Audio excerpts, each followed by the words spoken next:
So I'm on the way to my tongue tie and lower lip tie release, which I've been looking forward to for a long time. And I'm hopeful that it's going to help me with a whole series of issues. For example, sleep apnea. So at night, with the snoring, because your tongue's falling back in the throat, and it means I'm not breathing through my nose at night and stuff. Also, like tension in my neck and everything like that, because your tongue's connected to all those areas, and also really a lot of tension in my jaw here. And it seems to be affecting my speech as well. It's kind of like the tongue's kind of plugging that space, because your tongue needs to be really flexible and free, so it can move out the way when you're speaking. But if it's kind of getting stuck in this area, it's a lot harder to resonate in your whole face, basically. So that was a diagnosis that I got done back in October, I believe it was, and now I've got it's now February the 8th, and I've got, I'm on the way there now. It'll be in about 30 minutes time. And they're gonna clip this area here, I think with scissors, and then they're gonna cut away some of the tissue behind it as well, and just here, and then do the lower lip tie release as well. I actually know quite a lot less about this thing. I was just kind of recommended to do it as part of the treatment, but that's meant, with the lower lip tie, it's meant to again reduce some of this tension in this area here. But to get to this point, I decided to go to so many different health professionals last year to try and figure out what was going on. I've also had 2 operations on my nose. Some of you may know if you've been following some of these videos. And I guess, so last year I was getting even more frustrated than before.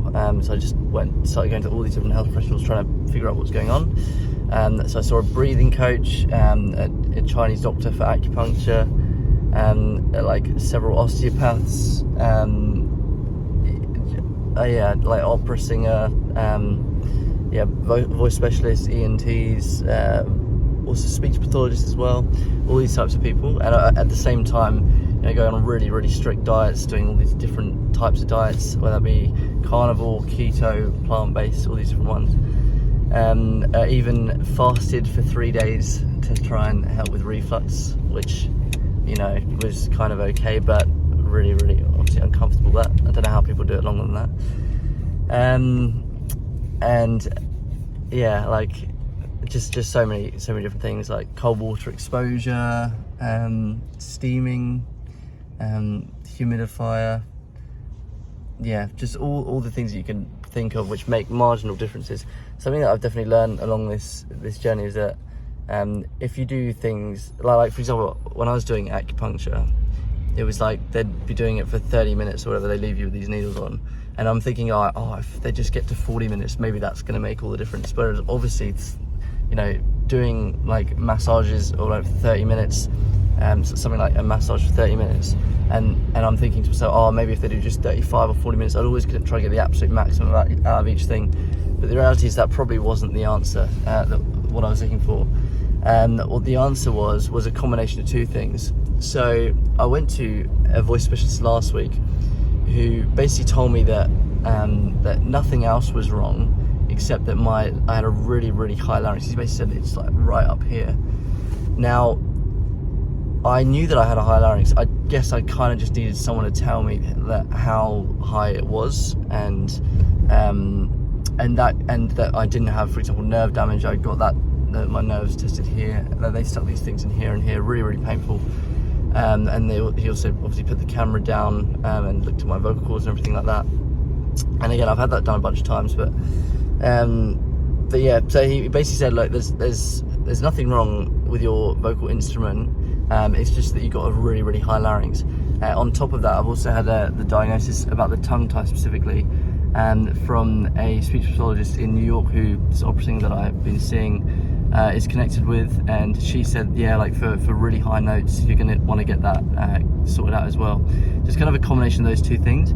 And because it's become less about singing and more about just trying to wake up in the morning without having a sore throat and breathing properly and not having tension everywhere, I'm kind of doing both things. So I'm working on getting that larynx really a lot down, and also getting this tongue tie stuff sorted out. So I've been doing like tongues, like holding exercises to try and strengthen that.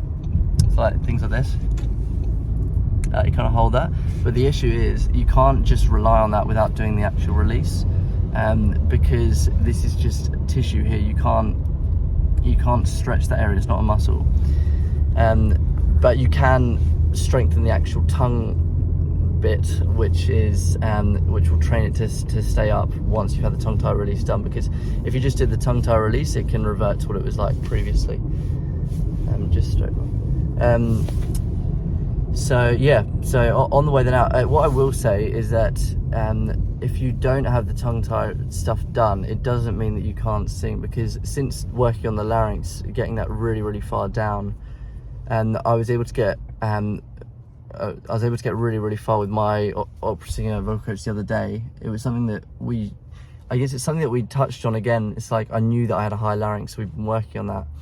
But until I had, a voice specialist say like, no, like your larynx is really high, that's the issue. Like it's not a nerve issue. It's not like an issue with your nose or whatever. Yeah, like you've got mucus, but that's not the reason why. Like your throat's irritated. Again, this is from reflux, possibly related to the tongue tie stuff, which is probably an inherited thing, because it seems to be a similar issue with members of my family. But yeah, he's saying like it's a really high larynx, and that's, I guess, something I need to be told. I've spent so much money, and I just need to be told that, basically. And once I knew that, we were able to make a lot of ground last week with my opera singer vocal coach.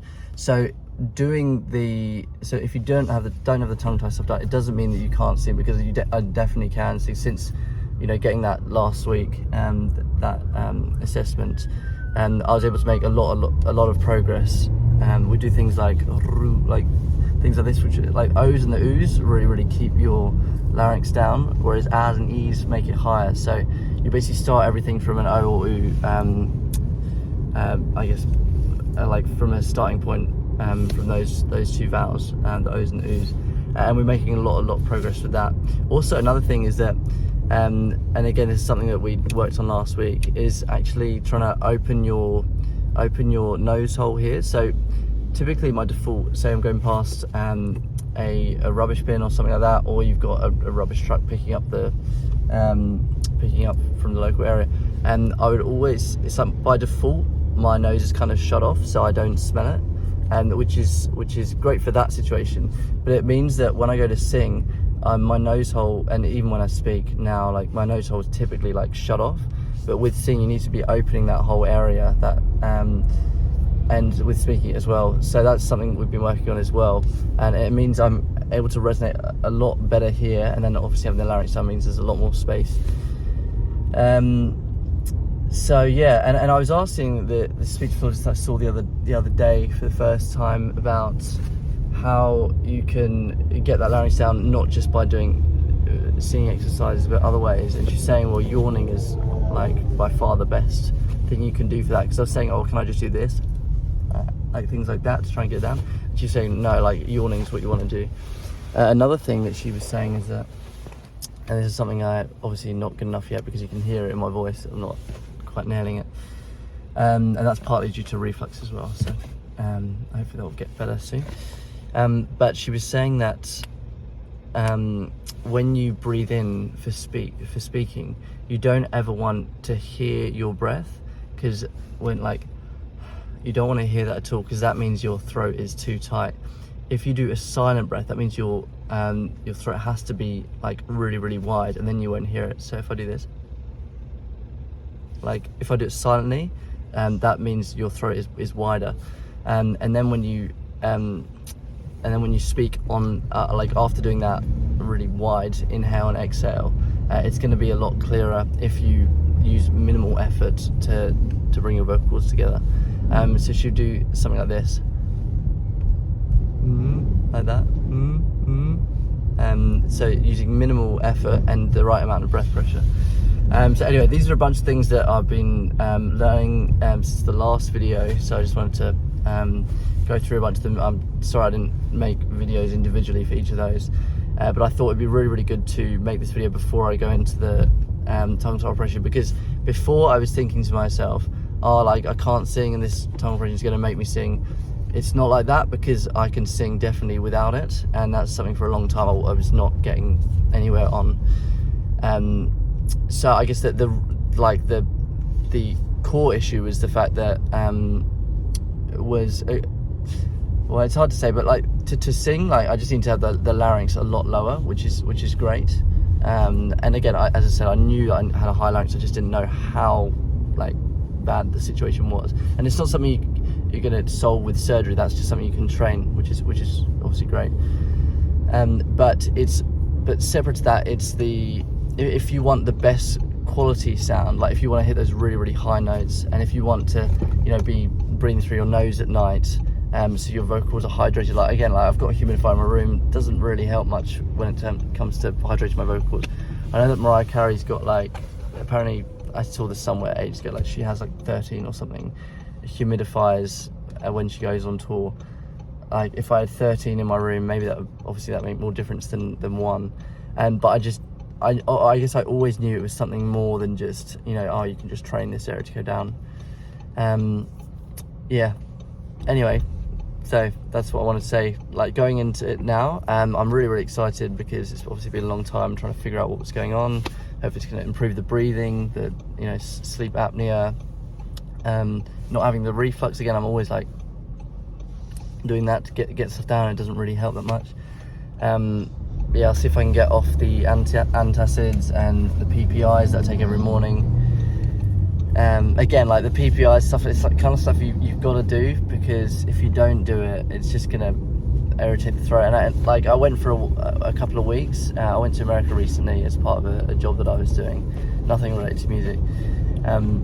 But I didn't have PPIs there because I was just kind of seeing like what's it like if I just eat healthily, and it just did not go well at all. I needed to have the PPIs. So I'm hopeful that after this tongue surgery, that's going to release a lot of stress and tension here, and it's going to improve my swallowing function as well. That's another thing that's hopefully going to improve.